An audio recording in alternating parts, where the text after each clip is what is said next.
আসসালামু আলাইকুম রাহমাতুল্লাহি ওয়া বারাকাতুহু।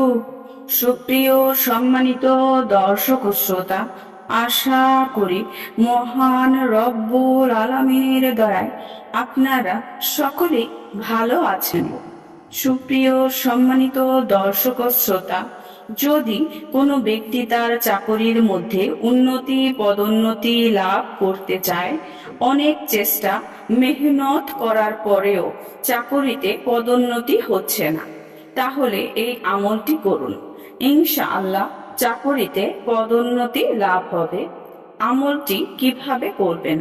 প্রত্যেক দিন ফজরের নামাজের পর সর্বপ্রথম 9 বার দুরূদ শরীফ পড়ুন।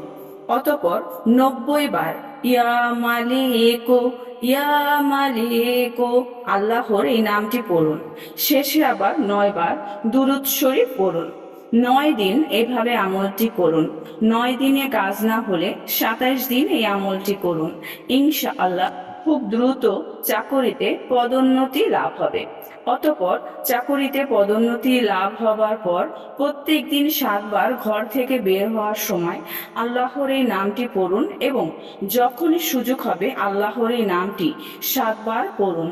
ইনশাআল্লাহ আপনার পদোন্নতি স্থায়ী হবে এবং আরো বেশি পদোন্নতি লাভ হবে।